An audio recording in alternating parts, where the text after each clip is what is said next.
সর্বপ্রথম এটা রথ নয়, এখানেই ভুল হচ্ছে। তৃণমূল কংগ্রেস দেখুন নিজের বিরোধীকে না ভালোভাবে স্টাডি করা দরকার। আমি মমতা ব্যানার্জি বা তৃণমূল কংগ্রেসের বিষয় না জেনে কিছু বলতে পারবো না, যদি মুখ খুলতে যাই মুখ থেকে ওই ভুলভালই বেরোবে।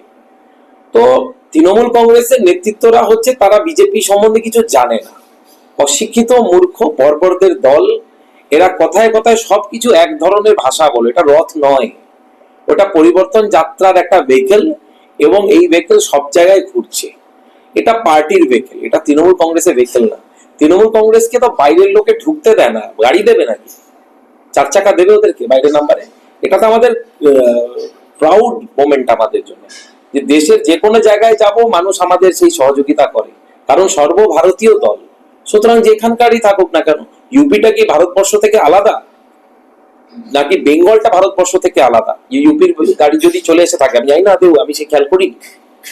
সুতরাং তৃণমূল কংগ্রেস হচ্ছে একটা আঞ্চলিক দল, নাম লিখে অল ইন্ডিয়া তৃণমূল কংগ্রেস, লজ্জাও নেই।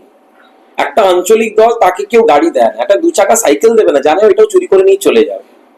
ইলেকশন কমিশনারের যে প্রধান, তিনি কিন্তু আমাদের কলকাতায় এসেছে। গতকাল রাত থেকে যেভাবে গো ব্যাক স্লোগান দেখানো হয়েছে, আজকেও কালীঘাটে যাওয়ার সময় তাকে কিন্তু গো ব্যাক স্লোগান কালো পতাকা দেখি। একটা সাংবিধানিক পদ, নির্বাচন কমিশন, সুপ্রিম কোর্ট থেকে নিয়ে বিভিন্ন যে সংস্থা, তারা সাংবিধানিক পদ। তৃণমূল কংগ্রেস সাংবিধানিক আর কনস্টিটিউশনাল অ্যান্ড স্ট্যাচুয়ারি বডি, 2 ধরনের বডি হয় আমাদের দেশের সংবিধানে। যেমন নীতি আয়োগ হচ্ছে স্ট্যাচুয়ারি বডি, মানে যেটা সংশোধন করা যায়। নাম যেমন আগে ছিল প্ল্যানিং কমিশন, পরে হলো এটা নীতি আয়োগ, কিন্তু এইগুলো হচ্ছে সাংবিধানিক পদ। সুতরাং যে সাংবিধানিক যে পদ, তাদের এইভাবে অপমান করা, এবং মমতা ব্যানার্জির আমলে রাষ্ট্রপতি তাকে অপমান করে দিচ্ছে। রাষ্ট্রপতি নাকি রোজ রোজ আসলে ওনার সময় নেই, এত বড় হরিদাস পাল উনি। যতবার রাষ্ট্রপতি আসবেন ততবার মুখ্যমন্ত্রীকে থাকতে হবে, আর যদি না থাকতে পারেন চুপচাপ রিজাইনটা দিয়ে চলে আসুন, অন্য মানুষ এখানে অন্য মুখ্যমন্ত্রী নির্বাচিত করে নেবে। তৃণমূল কংগ্রেস তো বলছেন যে মণিপুরের বেলায় রাষ্ট্রপতি সরব ছিলেন সেই বিষয়ে। মণিপুরে যে ঘটনাটা হয়েছিল, নারীদের বিভক্ত করা হয়েছিল, সেখানে কিন্তু তারা সরব ছিলেন আমাদের রাষ্ট্রপতি। দেখুন, রাষ্ট্রপতি মণিপুরে কি করবেন, রাষ্ট্রপতি বেঙ্গলে কি করবেন, রাষ্ট্রপতি বিহারে কি করবেন, এই বিষয়ে আমরা কি সত্যি বলতে পারি? রাষ্ট্রপতিকে নিয়ে কোনো কি টিকা টিপ্পণী কি করা যায়? আমার ধারণা নেই, এটা ওনার কাজ, এবং করা যায়ও না। রাষ্ট্রপতি কাজে হস্তক্ষেপ করার অধিকার অনেক ক্ষেত্রে কোর্টেরও নেই। ফ্লোরের মধ্যে স্পিকারের কাজের উপরে অনেক ক্ষেত্রে স্পিকারের আওতা এতটাই ক্ষমতা যে সেখানে কোর্টও অনেক ক্ষেত্রে ইন্টারফেয়ার করতে পারে না।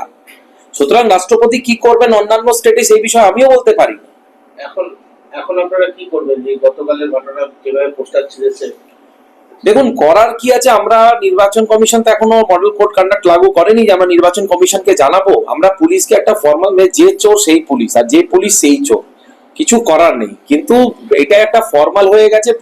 পুলিশের কাছে আমি আবেদন জানিয়েছি এবং তাদের কাছে অনুরোধ করেছি যে হয়তো এখানে বিজেপি যদি ফ্লেক্স বা ব্যানার ছেড়া হয়েছে, তাহলে তৃণমূলটাও তুলে দিতে হবে। আর যদি ওরা না তুলতে পারে তাহলে আমাদের বলুক, আমরা তুলে দেবো। আর যদি থাকে তাহলে সমস্ত দলের যে কোনো দল, তৃণমূল, কংগ্রেস, সিপিএম, সবার ফ্লেক্স আর ব্যানার থাকবে। আমরা কিন্তু দেখতে পাচ্ছি গতকাল মন্ডল সভাপতির গায়ে হাত দেওয়া হয়েছে, সেই ইনসিডেন্টে আপনারা কোনো অ্যাকশন নিলেন কেন? পার্টির উচ্চ নেতৃত্ব এটা নিয়ে অনেকবার বৈঠক করেছেন, অ্যাকশন হয়েছে। আমাদের অ্যাকশন মারের বদলে মার তো নিশ্চয়ই হবে একটা সময়, কিন্তু সবসময় তা তো হয় না। পার্টি এটা নিয়ে সিদ্ধান্ত নিচ্ছে, কথা বলছে। আমরা পুলিশের কাছে জানিয়েছি, পুলিশের কাছ থেকে আমরা কোনো সহযোগিতা পাইনি।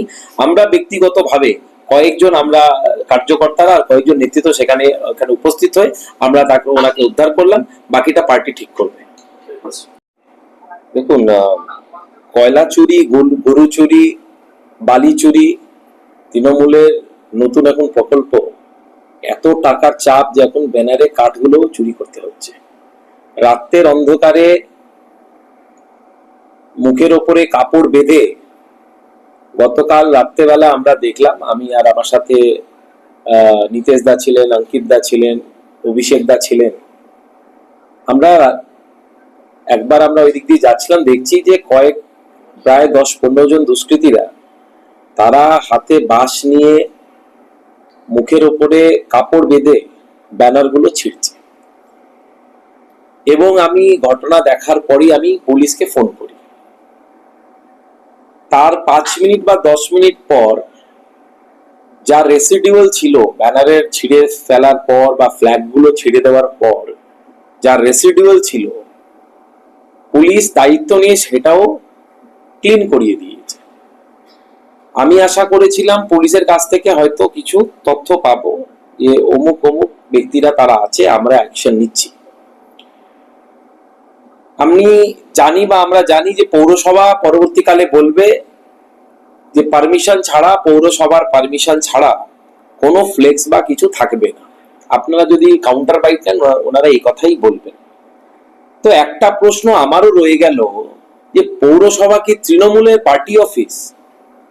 পৌরসভা তো একটা সরকার, এবং সরকার কোনোদিন দ্বিচারিতা করতে পারে না। একই ইলেকট্রিক পোলে তৃণমূলের নেতাদের ছবি থাকবে, তৃণমূলের নেত্রীর ছবি থাকবে, তৃণমূলের পতাকা থাকবে, এবং বিজেপির পতাকা থাকবে না, বিজেপির কোনো ব্যানার থাকবে না। এই ধরনের রাজনীতি কেন? এত ভয় কিসের? মাননীয় বিধায়ক বাবু, চেয়ারম্যানদের এত ওনাদের কনফিডেন্স যে 26-এ নির্বাচনে ওনারা এমনি নাকি ক্ষমতায় চলে আসবেন, অথচ রাতের অন্ধকারে দুষ্কৃতীদের দিয়ে ব্যানারগুলো ছিঁড়ে ফেলতে হচ্ছে। এতে স্পষ্ট যে তারা ব্যানার দেখলেই যদি এত ভয় পায়, তো আসল যদি কার্যকর্তারা, নেতৃত্বরা যদি রাস্তায় নেবে যেদিন থেকে লড়াই আন্দোলন শুরু করবে, তৃণমূল কংগ্রেস পারবে তো? এই প্রশ্নটা কিন্তু রয়ে গেল। আমরা কিন্তু দেখতে পাচ্ছি বিধানসভা ভোটের কিছু শেষ মাস বাকি, জায়গায় জায়গায় পোস্টার ছিঁড়ে ফেলছে। কি মনে হচ্ছে সাধারণ মানুষ সুখীভাবে ভোট দিতে পারবে? দেখুন, সাধারণ মানুষের দরকার এখন হাতে, মানে যারা মায়ে বোনেরা আছেন তাদের দরকার হাতে ঝাঁটা নিয়ে, খুন্তি নিয়ে এবার বেরোনো। সময় চলে এসছে, কারণ তৃণমূলের দুষ্কৃতীরা ভোটে আটকাবে, এবার পাল্টা দেওয়ার সময় চলে এসছে। আপনাদের এই প্রেস বার্তা বা প্রেসের মাধ্যমে আমি অনুরোধ করছি মায়েদের, বোনেদের, এই সরকার আপনাদের যাদের ধর্ষণ হয় সেই ধর্ষণেরও দাম দিয়ে দেয় টাকার বিনিময়ে। অর্থাৎ এখন সময় এসছে প্রতিবাদ করা। গতকাল আপনাদের যে র্যালিটা হলো, তারপরে দেখা গেছে তৃণমূলের তরফ থেকে গো ব্যাক স্লোগান ওঠাতে বাগেরমোড় অঞ্চলে। গো ব্যাক কাকে করছে? মানুষ বলছে মমতা ব্যানার্জি গো ব্যাক, মানুষ বলছে Rohingya go back. Election commission লাত মেরে তাড়িয়েছে কয়েকটা রোহিঙ্গাদের, কয়েকটা না, কয়েক লাখ রোহিঙ্গাদের লাত মেরে তাড়িয়েছে।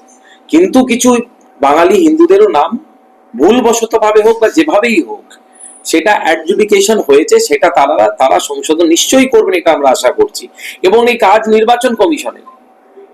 কিন্তু তার উল্টো দিক, যারা ওপার বাংলা থেকে বহিরাগত অনুপ্রবেশকারী যারা এসেছিলেন তাদের ঘাড় ধাক্কা দিয়ে তাড়ানোর কাজ ইলেকশন কমিশন করেছে, আমরা এটা জানি।